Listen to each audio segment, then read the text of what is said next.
बिस्मिल्लाहिर्रहमानिर्रहीम। अस्सलाम वालेकुम नाज़रीन, प्रोग्राम आप देख रहे हैं 7 से 8 सना हाशमी के साथ। मुझे उम्मीद है कि आप तमाम लोग खैर खैरियत से होंगे। इंतखाबी अमल मुकम्मल हुआ है और उसके बाद अब इंतकाल इख्तिदार का सिलसिला जो है वो शुरू हुआ चाहता है। पंजाब असम्बली की जानिब से आज हमने देखा कि आज सबसे बड़े सूबे का पहला इजलास था पंजाब असम्बली का, और इस इजलास के दौरान शोर हंगामा, रिवायती जो ताख़ीर थी वो भी देखने को मिली। 2 घंटा ताख़ीर से पंजाब असम्बली का ये इजलास शुरू हुआ। बहरकैफ जो जितने पंजाब असम्बली के अरकान हैं उन्होंने अपने अपने ज़ाहिर हलफ उठाया है आज अरकान ने, तमाम अरकान ने। लेकिन इसके बाद अब ज़ाहिर सिलसिला आगे बढ़ना है और स्पीकर और डिप्टी स्पीकर का जो है इंतखाब का अमल जो है वो कल मुकम्मल कर लिया जाएगा। इस सारी सियासी सूरत हाल के साथ साथ ताहाल जब हम आप बात कर रहे हैं तो बातें भी हो रही हैं, मुलाकातें भी हो रही हैं, वादे भी हो रहे हैं और कहीं ना कहीं तहफ़्फ़ुज़ात का इजहार भी किया जा रहा है। आज फिर MKM पाकिस्तान की एक और मीटिंग थी मुस्लिम लीग नवाज के लोगों के साथ, और जाहिर है वो इसी हवाले से थी कि किस तरह से आगे फॉर्मूला तय होगा हुकूमत के साथ MKM का।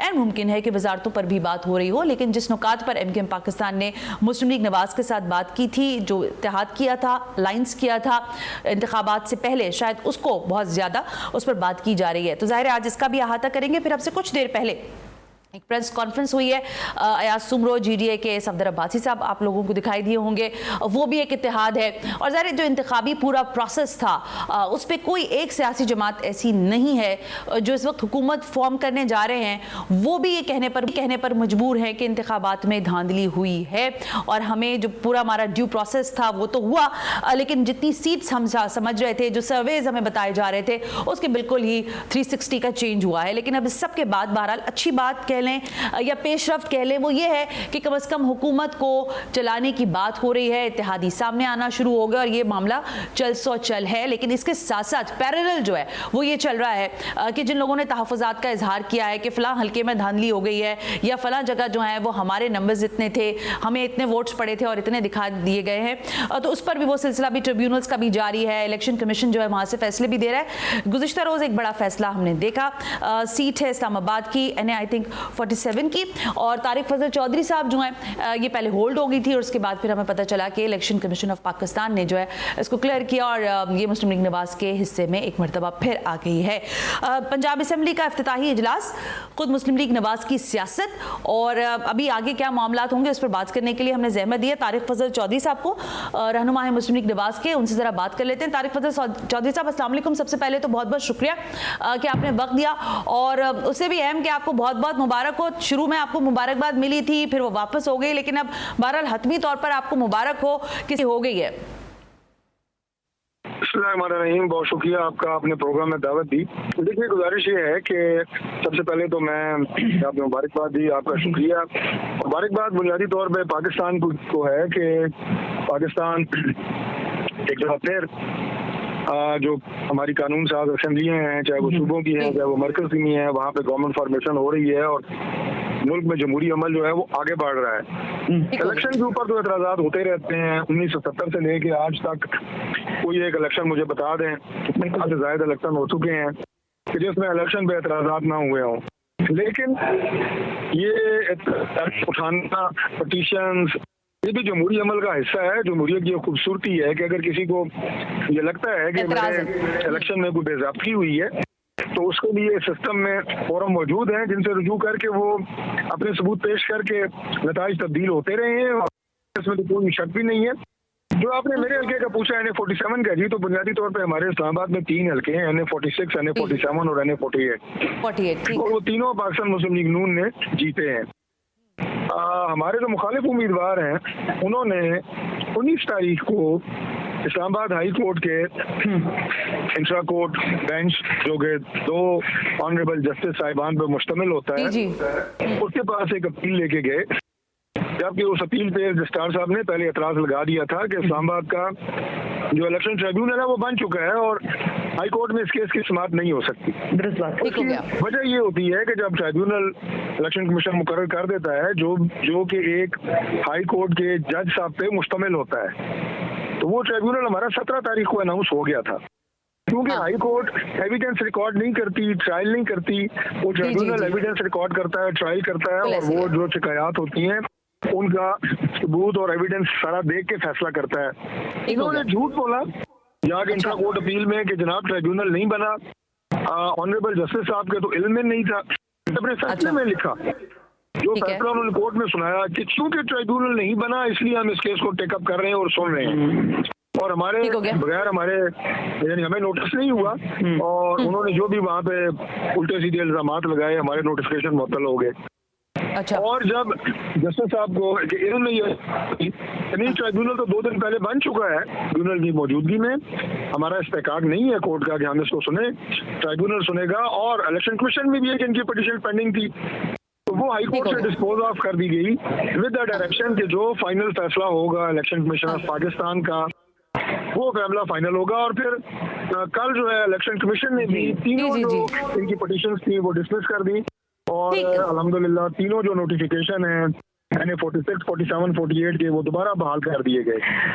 ठीक हो गया। तारिक फजल चौधरी साहब, ज़ाहिर है अभी इस पर हम मजीद आगे भी बात कर सकते हैं, क्योंकि ऑपोजिशन की जो सबसे बड़ी जमात बनकर आई है पाकिस्तान तहरीक इंसाफ, उनकी ऑपोजिशन तो हम देख ही रहे हैं। लेकिन ये ज़रा फरमाएं कि आज जो पंजाब असेंबली का इजलास हुआ, इससे पहले ज़ाहिर नामजदगी हो गई है मरियम बीबी की, और कहा जा रहा है कि वो ज़ाहिर है हतमी तौर पर अब तो यही बात है कि वो वज़ीर आला पंजाब होंगी। लेकिन आपके लोग, आपके नाक़दीन भी आपके साथ है, साथ साथ आपके ऊपर नज़र रखे हुए हैं। वो कह रहे हैं कि शरीफ बिरादरान के घर से वज़ारत आला निकल नहीं सकती। पहले चचा को मिली, फिर चचा के बेटे को मिली, अब चचा की भतीजी को मिल गई है। तो मरियम नवाज साहिबा के अलावा क्या मुस्लिम लीग नवाज के पास कोई और चेहरा, कोई और शख्सियत नहीं थी कि जिनको वज़ारत आला का जो है मनसब दिया जा सके?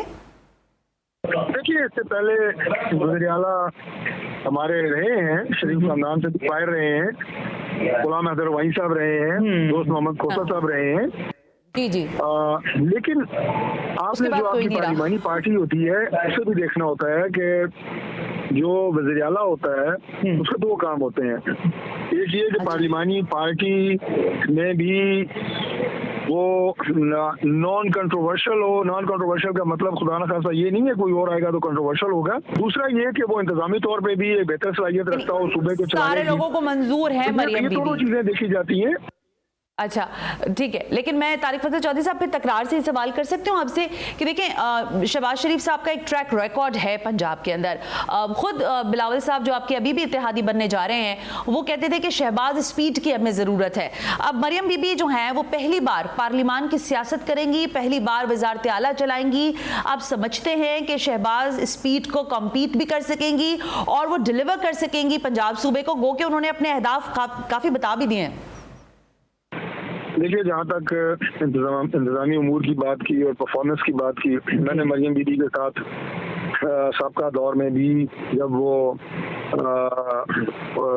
मीडिया के हवाले जो काम करने की लगन है, मेहनत है, जज्बा है, मैं उसे ज़ाती तौर पर भी जानता हूँ। उसके अलावा उन्होंने सिर्फ नवाज शरीफ की बेटी होने की हैसियत से ये मनसब नहीं उन्हें मिला या पार्टी ने फैसला नहीं किया सिर्फ इस बुनियाद पे।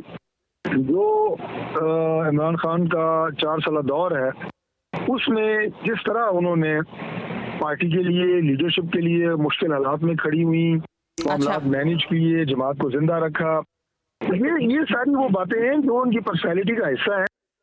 चले, लेट्स सी तारिक साहब के ये आप जब कह ही रहे कि वो बेहतर परफॉर्म करेंगी और इंतजामी उमूर बेहतर तरीके से चला सकेंगी, सो लेट्स सी इस पे कहा जा सकता है। लेकिन तारिक फजल चौधरी साहब, पीडीएम के सरबरा मौलाना फजल रहमान साहब कुछ हालिया दिनों में हालात और वाक़यात जो हुए हैं उसके बाद आपसे बिल्कुल जिसे कहते हैं ना रुस गए हैं, रूठ गए हैं।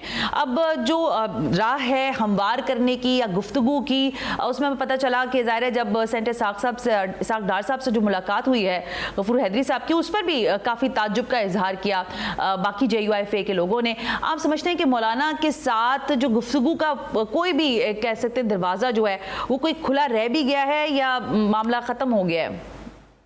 देखिए, मैं पार्टी का एक कारकुन हूँ, आप मुझे बड़े अखाड़े में लेके जा रही हैं। अच्छा। ये हमारे सीनियर लीडर के लेवल पे बातें होती हैं, मीटिंग्स होती हैं, हमारी प्राइम लीडरशिप के लेवल पे होती हैं। मौलाना साहब के लिए जो मोहब्बत है, जो एहतराम है नवाज साहब का, शहबाज साहब का, मैडम मरियम का, उसका तो मैं खुद ऐनी शाहिद हूँ और आप भी जानती हैं।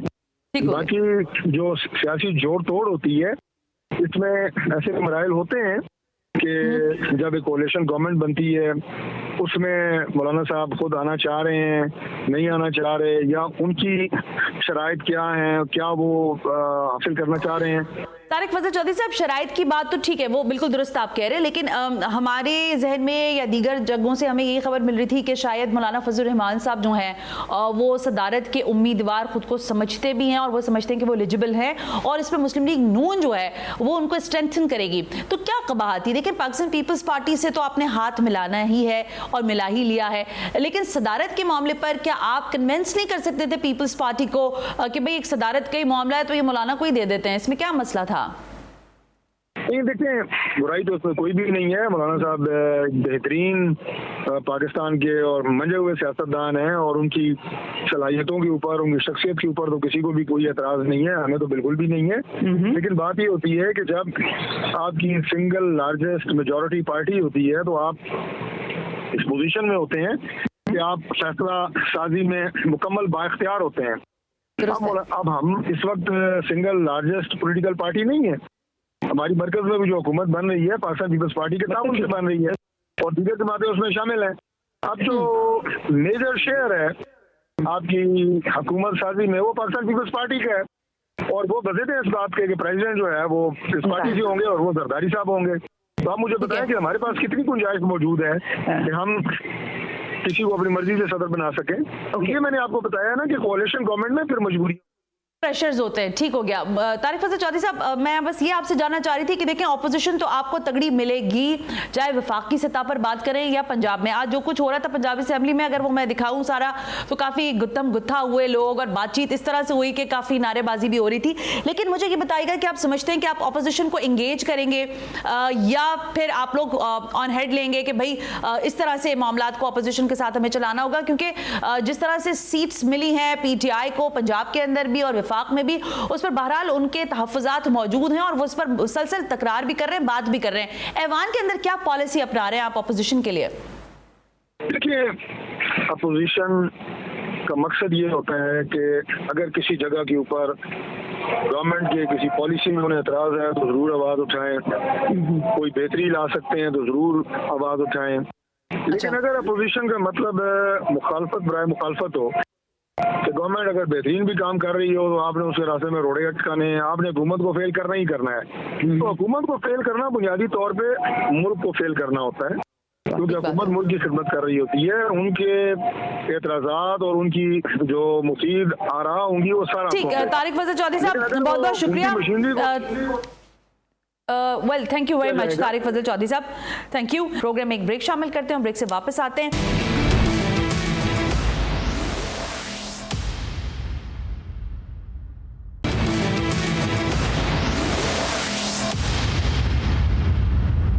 वेलकम बैक नाज़रीन, हम ब्रेक पर थे। हमारे साथ राशिद सुमरो साहब मौजूद हैं, JUIFA। मैंने कहा कि अभी थोड़ी देर पहले ही प्रेस कॉन्फ्रेंस कर रहे थे, तो ज़रा उनसे पूछ लेते हैं कि अब JUIFA जो है वो किस स्टांस के साथ आगे बढ़ेगी। राशिद सुमरो साहब, अस्सलाम वालेकुम, बहुत बहुत शुक्रिया वक्त देने के लिए।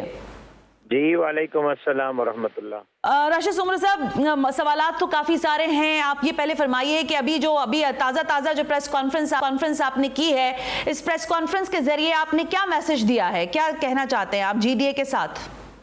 हमारा मैसेज वाज़े और साफ है कि हमारा चोरी शुदा मैंडेट हमें वापस किया जाए और आवाम की राय का एहतराम किया जाए।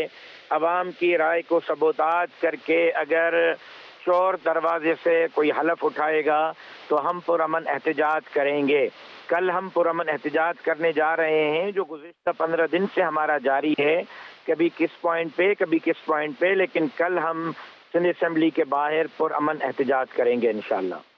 अच्छा, कल एहतजाज की कॉल है आप लोगों की तरफ से। लेकिन ये बताइएगा राशिद सुमरो साहब कि मौलाना हैदरी की जो इसहाक डार साहब से मुलाकात हुई थी, ये किसी के कहने पर हुई थी या वो पर्सनल कैपेसिटी में गए थे मिलने के लिए? देखें, मैं सिर्फ एक बात अर्ज करना चाहता हूँ कि अगर सूबा बलूचिस्तान के अंदर जमीयत उलमा इस्लाम इस पोजीशन में है कि वहाँ वो किसी दोस्त के साथ मिलकर हुकूमत बना सकते हैं, उसके लिए अगर उन्होंने कोई कोशिश की है तो उसमें क्या हरज है। उसके बावजूद के हम समझते हैं कि सिर्फ पंजाब या खैबर पख्तूनख्वा या सिंध में हमारा मैंडेट चोरी नहीं हुआ, बलूचिस्तान में भी हमारा मैंडेट चोरी हुआ है। लेकिन हमने अपनी जनरल काउंसिल को लिखा है कि हमारी जनरल काउंसिल जो है वो हमें ये फैसला करके दे कि अब आइंदा हम सियासत नहीं करेंगे। जब तक हमारी जनरल काउंसिल फैसला करती है तब तक हम रिजर्वेशन के साथ असेंबली में जाएंगे। और लेकिन राशिद सुमरो साहब, ये मैं इसी सवाल पर आ रही थी कि JUI की जो जनरल काउंसिल है इसका इजलास कब होगा, कब ये तय पाएगा? क्योंकि जब तक जो एंगेजमेंट्स हो रही हैं, जो बातें हो रही हैं, वो तो सिर्फ ज़ाहिर एहतजाज पर ही हो रही हैं, लेकिन पार्लियामान की सियासत से अलहदा करने का ये फैसला एक बड़ा फैसला है। इसके लिए इजलास कब तक तलब किया गया और क्या इसके क्या कह सकते हैं आप कि कब तक इसको हम देखेंगे कि इसका कोई फैसला सामने आएगा? हफ्ता, महीना या इससे आगे जाएगा मामला? नहीं नहीं, ऐसा बिल्कुल भी नहीं है। कल आपने देखा कि मौलाना फजलुर रहमान साहब ने इस्लामाबाद की जनरल काउंसिल से खिताब किया और आपको मौलाना साहब वहां नजर आए खिताब करते हुए। इसी तरह JUI ने तमाम सूबों के जनरल काउंसिल के इजलास तलब कर लिए हैं, उसका शेड्यूल जारी कर दिया है और मौलाना साहब खुद हर सूबे की जनरल काउंसिल में तशरीफ लेके जा रहे हैं। और 27 को खैबर पख्तूनख्वा की जनरल काउंसिल से वो खिताब करेंगे। 3 मार्च को सूबा सिंध की जनरल काउंसिल का इजलास होगा। 4 से 6 मार्च तक बलूचिस्तान की जनरल काउंसिल होगी और 9 मार्च को पंजाब की जनरल काउंसिल होगी। तो 10 मार्च तक तकरीबन आपको तमाम सूबों की जनरल काउंसिल का खुलासा सामने आ जाएगा कौम के। अच्छा, लेकिन राशिद सुमरो साहब, ज़ाहिर है आप बिल्कुल 10 मार्च तक ले गए मामले को, तो इस दौरान कौमी असेंबली का इजलास बुला लिया जाएगा, कायदे ऐवान में मुंतखब हो जाएंगे, असेंबली की कार्रवाई शुरू हो जाएगी और आप पार्लियामान का हिस्सा होंगे या नहीं होंगे, ये फैसला आप लोग कर रहे होंगे, है ना? ये हम पार्लियामान का हिस्सा न होने में कौन सा वक्त लगता है। एक फैसला हो जाएगा कि बाहर आना है तो हम इस्तीफा देकर वापस बाहर आ जाएंगे और आइंदा की सियासत से भी दस्तबरदार हो जाएंगे कि आइंदा हमने कोई सियासत पार्लियामानी नहीं करनी है और हमारा रुख क्या होगा ये जनरल काउंसिल तय करेगी।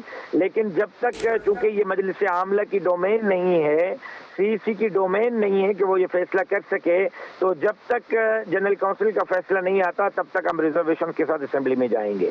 अच्छा राशिद सुमरो साहब, ये फरमाइएगा, देखें कहा तो जा रहा था आप लोगों ने इत्तेहाद किया, MQM के साथ किया, फिर GDA के साथ भी आपका इत्तेहाद मौजूद था।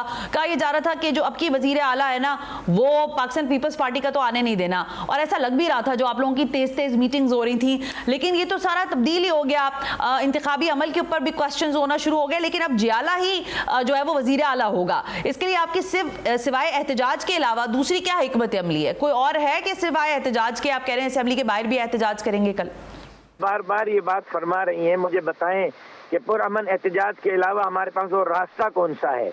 जब हम 2018 के चोरी मैंडेट के खिलाफ एहतजाज कर रहे थे, देखिए उसमें और अब में कोई फर्क नहीं है।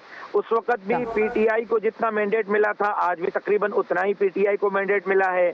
उस वक्त भी मुस्लिम लीग नून और पीपल्स पार्टी को जो मैंडेट मिला आज भी उससे मिलता जुलता मैंडेट है। उस वक्त भी हमने कहा कि इंतखाबात जाली हैं, धांधली ज़दा हैं, तो मुस्लिम लीग नून और पीपल्स पार्टी हमारे हमनवा हुई। इसलिए हमनवा हुई कि उनको इक़्तिदार नहीं मिल रहा था।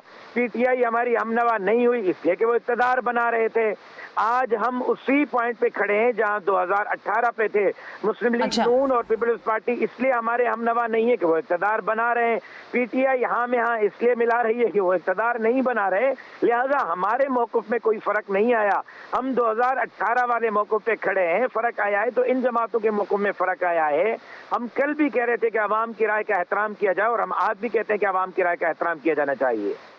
राशिद सुमरो साहब, जब आप ये बात कहते हैं ना तो ज़ाहिर पुरानी तल्ख बातें हैं, लेकिन ज़ाहिर बिल्कुल लोग कहते थे कि ये दो लोग तो कभी नहीं मिल सकते ना, यानी दो सियासी जमातों का तो इत्तेहाद नामुमकिनात में से बात है जो कि PTI और JUI था। लेकिन बहरहाल आप लोगों ने एक रूम लिया, मौलाना साहब से मुलाकात हुई, PTI के लोगों की, KPK से तमाम लोग तशरीफ़ लेकर आए।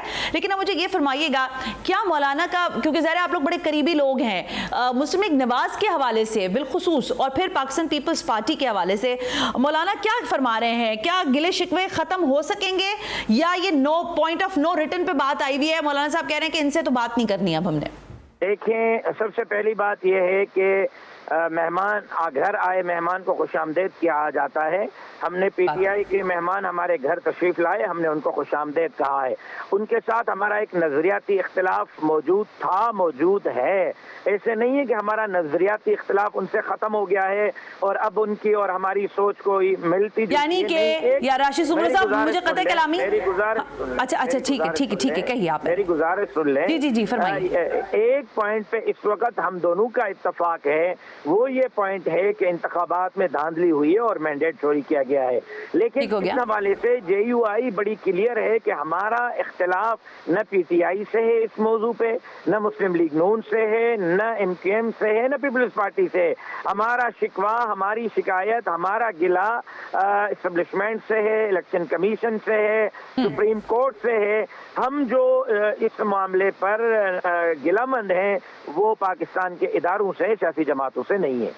राशिद सुमरो साहब, वैसे तो ज़ाहिर है आप तमाम ही सूबों के हवाले से बात कर रहे हैं ना कि पूरे मुल्क में जो इंतखाबी अमल हुआ है उस पर तहफ़्फ़ुज़ात हैं और आपका मैंडेट चोरी हुआ है। लेकिन अगर मैं बिलखुसूस KPK की बात करूं तो वहां आपका मैंडेट किसने चोरी किया है? जिसने सिंध में चोरी किया है, जिसने खैबर पख्तूनख्वा में चोरी किया है, वही एक ही मिलते जुलते हैं। उन्होंने सिंध में एक को लाडला बनाया है, खैबर पख्तूनख्वा में दूसरे को लाडला बनाया है, 2018 में एक लाडला बनाया। सिंध में कौन सा लाडला है? पीपल्स पार्टी लाडला है आप कहते हैं? सिंध में 2 लाडले हैं। अब पहले एक थी पीपल्स पार्टी, अब MQM और पीपल्स पार्टी सिंध में, मुस्लिम लीग नून पंजाब में और PTI खैबर पख्तूनख्वा में। अब 4 लाडले। अल्लाह खैर करे, एक लाडला नहीं संभाला गया, 4 लाडले कैसे संभालेंगे? ठीक हो गया। राशिद सुमरो साहब, थैंक यू वेरी मच। कह रहे हैं इतने सारे लाडले जो हैं वो जमा हो गए, पहले तो एक ही लाडला, लेकिन अब हर सूबे में अलग अलग लाडला है। सो लेट्स सी कि लाडलों के ये लाड जो हैं कब तक उठाए जाते हैं और ये जो तहफ़्फ़ुज़ात हैं ये किसी तरह सेटल डाउन होंगे या नहीं होंगे। सबसे अहम सवाल मेरा ख्याल है JUI फेक की जमात के लिए ये है कि मौलाना फजलुर रहमान साहब का अगला मूव क्या होगा, वो किस तरह की सियासत को आगे लेकर चलेंगे। प्रोग्राम में एक ब्रेक शामिल करते हैं, ब्रेक से वापस आते हैं। तो जिस एक लाडले की गुफ्तगू हो रही थी MQM की, ज़रा उनसे बात करने की कोशिश करते हैं कि आज की उनकी मुलाकात के क्या समरात नजर आ रहे हैं।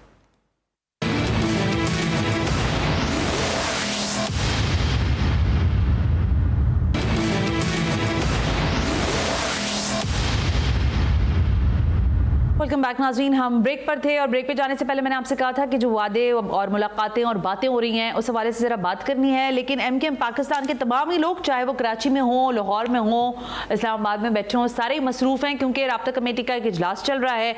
सो डॉक्टर फारूक सत्तार साहब से लेकर मुस्तफ़ा कमाल साहब और दीगर तमाम कामरान चसूरे से भी मेरी बात होने की कोशिश की मैंने, तो सारे मसरूफ़ हैं क्योंकि राब्ता कमेटी का इजलास हो रहा है। तो हमने सोचा कि ज़रा जहमत दें हम अपने ब्यूरो चीफ लाहौर अरसलान रफ़ीक भट्टी साहब को और उनसे ज़रा आज ज़रा पूछें कि ये मुलाकातें किस नौइयत की थी, क्या वादे वईद अभी तक तय पाए हैं MQM पाकिस्तान और मुस्लिम लीग नवाज के माबैन। अरसलान रफ़ीक भट्टी साहब, अस्सलाम वालेकुम, बहुत बहुत शुक्रिया। भट्टी साहब, फरमाइएगा कि आज तो ज़ाहिर गर्मा गर्म पहला बड़े सूबे का बड़ा इजलास हमने देखा, लेकिन मैं बिलखुसूस आपसे आज की जो मुलाकात है इस पर अपडेट्स चाहूँगी कि क्या सूरत हाल, अंदर की कहानी क्या है? बहुत शुक्रिया जनाब का। बात यह है जी कि आज मुस्लिम लीग नून के सदर और नामजद वज़ीर-ए-आज़म मियां शहबाज शरीफ से MQM वफ़द की मुलाकात हुई है, जिसमें वफ़द की क़यादत गवर्नर सिंध कामरान टसोरी साहब थे, मुस्तफ़ा कमाल साहब, डॉक्टर फारूक सत्तार पर मुश्तमिल था। मुलाकात में सेनेटर इसहाक डार, राना सनाउल्लाह खान, सरदार रियाज सादिक, ख्वाजा सादिक शरीफ समेत सेनेटर आज़म नज़ीर तारड़, राना मशहूद, अताउल्लाह तारड़ और दीगर रहनुमा भी मौजूद थे। मुलाकात में मुल्क की मजमूई सियासी सूरत-ए-हाल के हवाले से तबादला ख्याल किया गया और शहबाज शरीफ ने MQM की तमीरी और मुस्बत जज्बे को सराहा।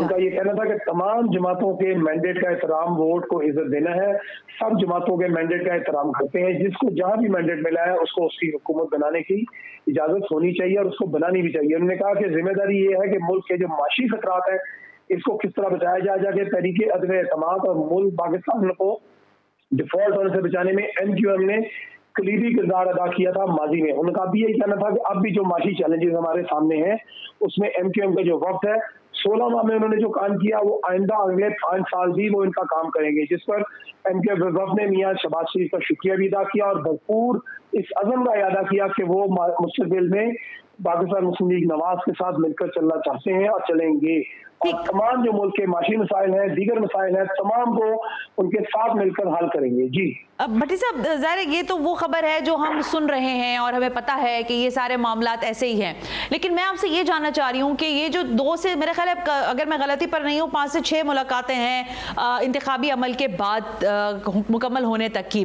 अब जो 3 नुकात हैं वो तो हमें पता है MQM के, इसके अलावा क्या ऐसी चीज़ है, क्योंकि आज कुछ मैंने जगहों से पता किया तो कुछ ज़राए से खबर दे रहे थे कि शायद नून लीग से तहफ़्फ़ुज़ात MQM के एक मरतबा फिर सामने आ सकते हैं, इस बारे में जरा हमें आगाह करें। जी बिल्कुल, बात यह है जी कि जब 2 सियासी जमातें होती हैं, एक घर में 2 बहन भाई रहते हो तो उनके दरमियान भी जो है बच्चे रहते हो तो उनके दरमियान भी कहीं ना कहीं bone of contention, point of no return तो नहीं मैं कहूंगा, लेकिन बोन ऑफ कंटेंशन होती है। तो अंदरूनी कहानी ये है एमक्यूएम की जो वक्त की मुलाकात है, अब से कुछ देर के बाद एक और वक्त जो है एक और मुलाकात होने जा रही है। अभी इस वक्त एमक्यूएम के वक्त ने चौधरी शुजात के घर जाकर उनसे मुलाकात की है। अच्छा। उसके बाद वो वापस आएंगे और फिर दोबारा मुस्लिम लीग नून के वक्त के साथ उनकी मुलाकात ड्यू है, जिसमें तमाम जो तहफ़्फ़ुज़ात बशमूल खासकर जो वफाकी वजारतों के हवाले से है, हुकूमत बनाने के हवाले से है, कराची के जो मामलात हैं उस हवाले से खासकर जो है एमक्यूएम के मियां शहबाज शरीफ से अपने तहफ़्फ़ुज़ात का इजहार किया और लीगी ज़राए के मुताबिक उन्होंने पूरा यकीन दहानी कराई है कि जो मुस्लिम लीग नून जितना कुछ सिंध में कर सकेगी वो करेगी, उनको तहफ़्फ़ुज़ात जो उनके हैं वो दूर भी करेंगे और जहाँ पे हो सका मुमकिन तौर पर कराची समेत सिंध के दीगर शहरों में एमक्यूएम के जो लोग हैं उनको अकोमोडेट किया जाएगा। इस हवाले से जो है जो एमक्यूएम के जराए हैं उनसे तो हमारी बात नहीं मुमकिन हो सकी क्योंकि वो ऑन द मूव है, लेकिन लीगी जराए ने कहा जी कि एमक्यूएम जो है वो पाकिस्तान मुस्लिम लीग नून का मरकज में और सिंध असेंबली में भरपूर साथ देगी। जहां पर एमक्यूएम के जो भी तहफ़्फ़ुज़ात हुए वो मियां शहबाज शरीफ समेत तमाम पूरे जो लीगी वर्कर्स ने यकीन दहानी कराई है कि आपको मरकज में भी और सिंध में भी आपका जायज हिस्सा दिया जाएगा। अच्छा। शराकत इक़्तिदार के अंदर। अच्छा ठीक है, लेकिन क्या आपके सोर्सेज कह रहे हैं कौन सी ऐसी वजारतें हैं जिस पे इंटरेस्टेड लगती है एमक्यूएम पाकिस्तान, क्योंकि पाकिस्तान पीपल्स पार्टी ने तो वजारतें लेने से इनकार कर दिया, तो एक अच्छा रूम है उनके पास बार्गेन करने के लिए भी और फिर ज़ाहिर अपनी ख्वाहिशात बताने के लिए भी। क्या आपके पास इत्तलात है किन वजारतों के हवाले से बातचीत की जा सकती है या हो रही होगी, आपका ख्याल है? सना उसमें देखें बात यह है कि उसमें एक तो बंदरगाह की जो वजारत है, जहाजरानी जिसको हम कहते हैं, डेफिनेटली एमक्यूएम लेना चाहेगी। उसके साथ साथ आईटी की वजारत है जो कि अब्दुल अलीम खान साहब वैसे तो कौमी असेंबली में गए हैं जो इस्तेकाम पार्टी के सदर है, उनका भी आईटी में इंटरेस्ट होगा क्योंकि माजी में भी वो आईटी में बहुत काम उन्होंने किया था पंजाब के अंदर जब वो आईटी के वजीर थे। तो लेकिन इस मरतबा जाहिर है कि वो मियां शहबाज शरीफ ने अपने इत्तेहादियों को ये पहले ही वाज़ेह कर दिया था कि बहुत सारे लोगों को हमें कुर्बानी देनी पड़ेगी, बहुत सारी जगहों पर और बहुत सारी जगहों पर इत्तेहादियों को कुर्बानी देनी पड़ेगी। एक तो ये वजारत है। उसके बाद 3 वजारतें जो है वो टोटल कुल वो मांग रहे हैं। एक साइंस टेक्नोलॉजी की भी उनसे वादा किया गया है, लेकिन इस अमल कितना होता है ये भी मैं कहना कबल वक्त होगा कि तमाम जो वो मांग रहे हैं वजारतें 3 आईटी की, साइंस टेक्नोलॉजी की और बंदरगाह और जहाजरानी की जो वजारत है, क्या उनको तीनों मिल जाएंगी या 2 मिलेंगी इस पे कुछ अभी हतमी तौर पर नहीं कहा जा सकता, लेकिन इम्कान यही जाहिर किया जा रहा है कि ये 3 वजारतें जो है इनमें से कम 2 वजारतें जो है वो पाकिस्तान मुस्लिम लीग नून जो है एमक्यूएम को देने को तैयार है। और उसके साथ साथ उनके 2 से 3 पार्लिमानी सेक्रेटरी जो होंगे वो भी उन्हीं की जमात से लिए जाएंगे ताकि उनके लिए आसानी हो सके और पाकिस्तान मुस्लिम लीग नून का जो शराकत इक़्तिदार का जो वादा है वो पूरा किया जा सके। इस हवाले से दोनों जानिब से मुस्बत जवाब सामने आया है और मुस्बत तौर पर जो सारे मामलात हैं वो आगे बढ़ रहे हैं। अब से कुछ देर के बाद एक दोबारा दौर होगा और उसमें जो है मामला 100% तो नहीं लेकिन 80% तय पा जाएंगे, चूंकि उसकी मंजूरी जो है मियां नवाज शरीफ से भी ले ली है। अच्छा। जो ये मामला तय पाता है वजारतों का भी और लोगों का भी, तो फौरी तौर पर मियां शहबाज शरीफ से रब्ता करेंगे और उनसे मंजूरी लेंगे। जी ठीक हो गया भट्टी साहब, thank you very much details के लिए, क्योंकि ज़ाहिर पता नहीं चल पा रहा था कि ये जो मुलाकातें अभी जैसे पता चला कि चौधरी शुजात साहब से भी एक मुलाकात होने के लिए वक्त पहुंचा और फिर वो दोबारा एक ड्यू उनका जो है मुलाकात है PMLN के साथ। सो लगता यह है कि इन मुलाकातों का अब नतीजे का वक्त आ ही गया है।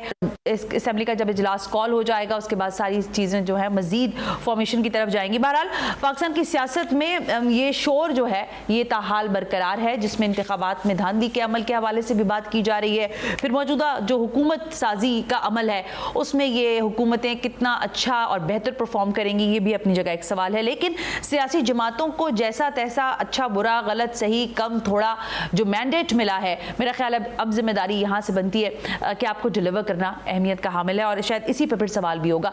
आज के प्रोग्राम से बस इतना ही। सना हाशमी को इजाज़त दीजिए। अल्लाह हाफ़िज़।